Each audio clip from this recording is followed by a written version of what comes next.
Hail viewers, today I will be reading from the spiritual guide of Miguel de Molinos. This particular book has been banned by the Catholic Church, the Romanist church, so to speak.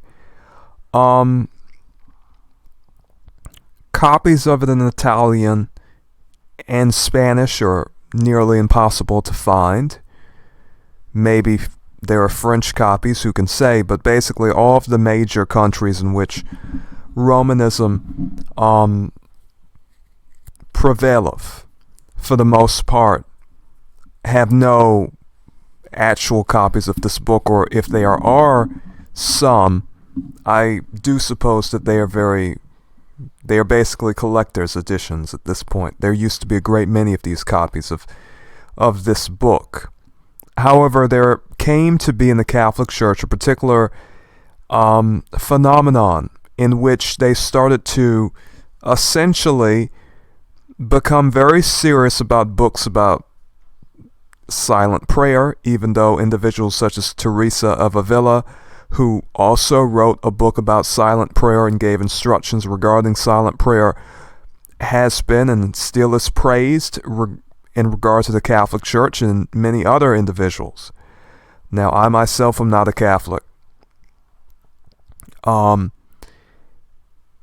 there were people who were basically, in some cases, such as Marguerite Porete, she was burnt at the stake, and there were other individuals who were Romanist as well, who did not receive such a very enviable fate. Well, that depends upon what you would envy, because for true Christians, being persecuted is nothing that any of us would not envy. If anything, that is something that we want, in sooth. If we reflect upon our history as Christians, it is not as we have been taught, as Constantine believes it, or rather believed it to be, in this sign shall I conquer. No. You do not conquer by the cross. The idea is to take up the cross and die just like Jesus Christ. Some people do not like to think of Christianity in that way, but that is indeed what the cross stands for. Constantine himself did not become baptized until the later days of his life. That means that basically his claim to being a Christian was essentially in a sense, a type of a false thing, so to speak. In a sense, you could say it was a performance. He, as far as I know, now I could be wrong about this fact, but let me check, because I do believe Constantine was not actually baptized until near his death. Now, I could be wrong about that.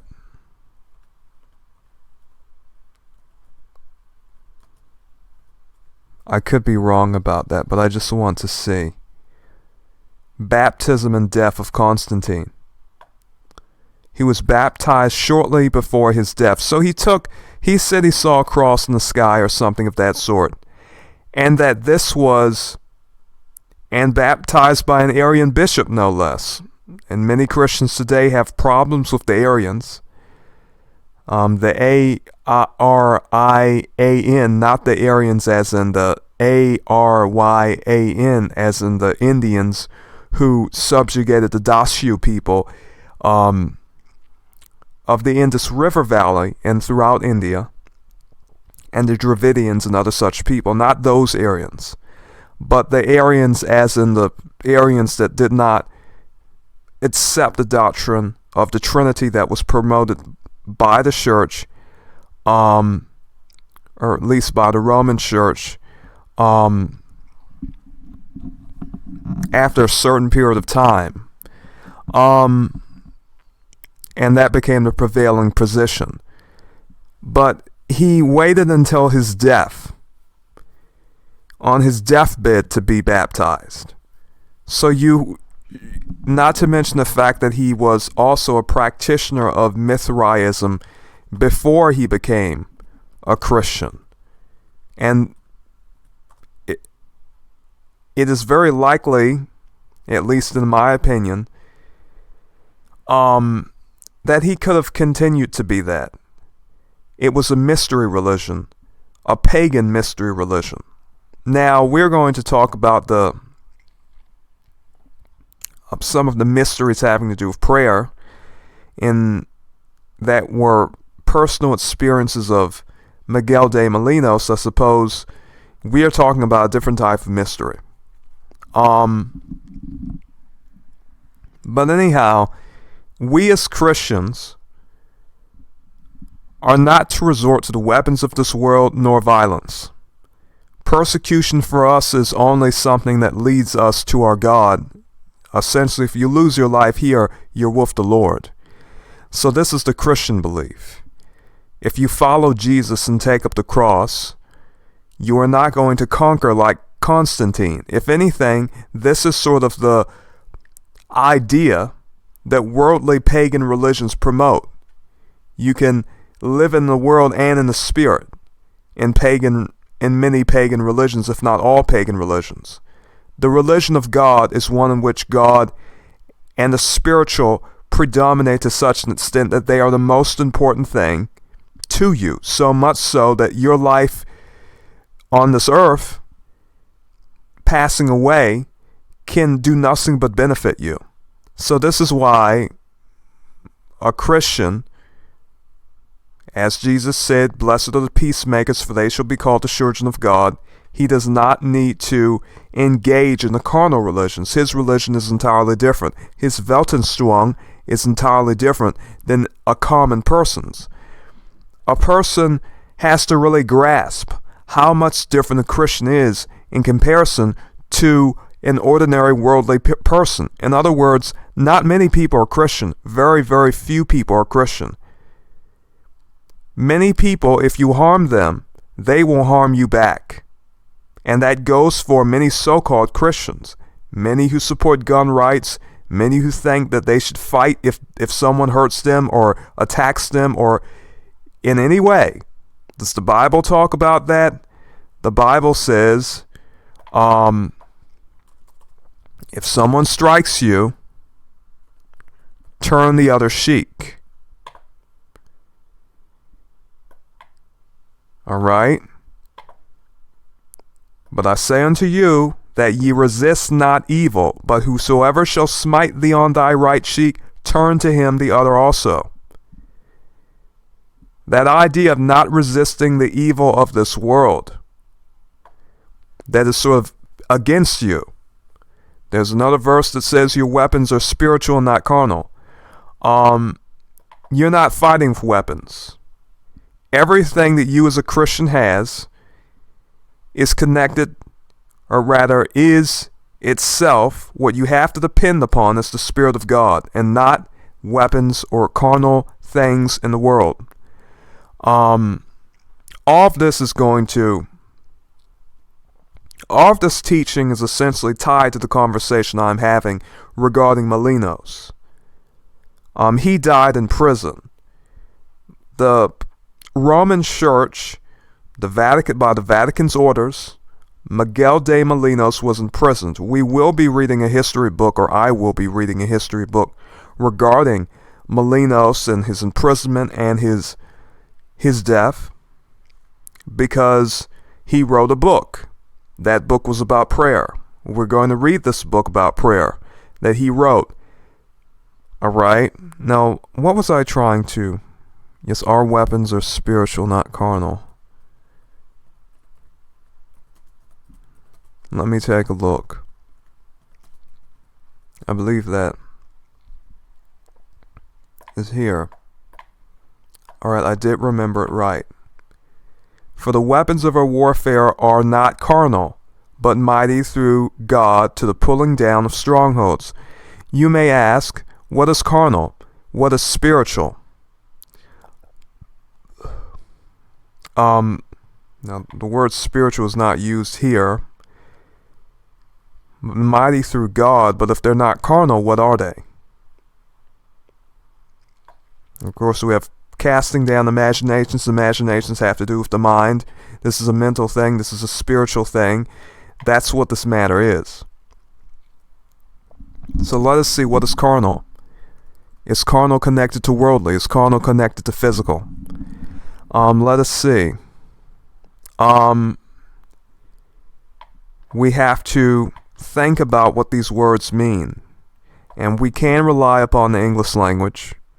We don't have to, as who was the woman I was talking about a long while ago, whatever her name was, the Bosnian woman who was saying, you have to go to the original manuscripts all of the time. I can go to Blue Letter Bible whenever I want, but at this point, we're studying.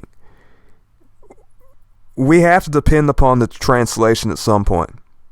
So, anyhow, enough of that. We want to know how to conduct ourselves as Christians. How did Jesus teach us? And the apostles teach us. How did they conduct themselves? Animal, fleshly, sensual, of or relating to the body or flesh. So, if we're not relying upon carnal weapons, we have to be relying upon spiritual weapons. So we have here Roger's New Thesaurus relating to the desires and appetites of the body. Animal, fleshly, physical, sensual. Alright, physical things. In contrast to immaterial things, spiritual things, intangible things. Learning synonyms and antonyms is also very important for those of us who want to understand these concepts. Natural, unspiritual, unregenerate, earthly, temporal. In other words, when we're talking about carnal, we're talking about, if we're talking about carnal weapons, we'd be talking about swords, guns, things of this sort. But your weapons are not those. So you cannot resist with violence, and you cannot live violently. If you're living spiritually, that is a life passive before God. You're depending upon God. God is going to guide you, and you're depending upon His Spirit, which is intangible. And since God is the Lord of spirits, you need not be in doubt. All you need to do is put your faith and devotion in Him, because you need put your faith in no other spirit but the Lord's. If the Lord is the Lord of spirits, then obviously you are putting your faith in the highest, the Most High. But anyhow, we talked a little about that. The main point of that monologue was to give you some understanding about the dynamics we are dealing with. Miguel de Molinos was not highly favored by the Catholic Church, by the Roman Church, but that is not to say necessarily everyone. There were people in the Roman Church who were against him. There were people, for whatever reason, who felt as though this book about prayer was threatening. We are going to read it.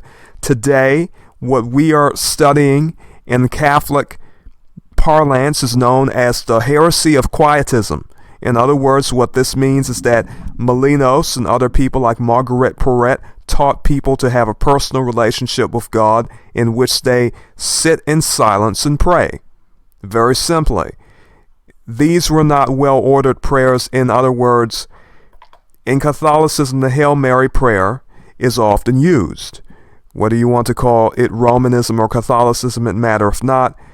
Essentially, the latter terminology is derogatory, and I do like to use it, regardless, because in my opinion, the so-called Catholic Church is defined by Rome. In a sense, it is an extension of Rome, Roman authority and power, and has existed so throughout a good deal of European history, sort of progressing from the end of the Roman Empire. In other words, the empire continued under the leadership of the popes. Rosaries. my father, he was taught Catholicism. All right. I am not a Catholic. So some people are taught this, and this is the type of prayer that they are very concerned with, the usage of icons and many other things. Molinos was against this. Molinos taught people to pray in silence in a natural way. And so this is what we are going to learn about. I suppose I should make this an introduction video and not really engage too much. In other words, I think I will make another video in which I read the book by Molinos. This is going to be, I suppose, a series of videos where I basically read this book about prayer by Miguel de Molinos, who was a Catholic priest, who wrote a book about prayer. He was persecuted by the Roman Church because of it. Essentially, he was condemned to life in prison for writing this book about prayer. I wanted to simply introduce you to some of the concepts that we are going to be talking about. If this is something you may be interested in, I do plan to read this book. And this is at this point, this is going to be the introduction video.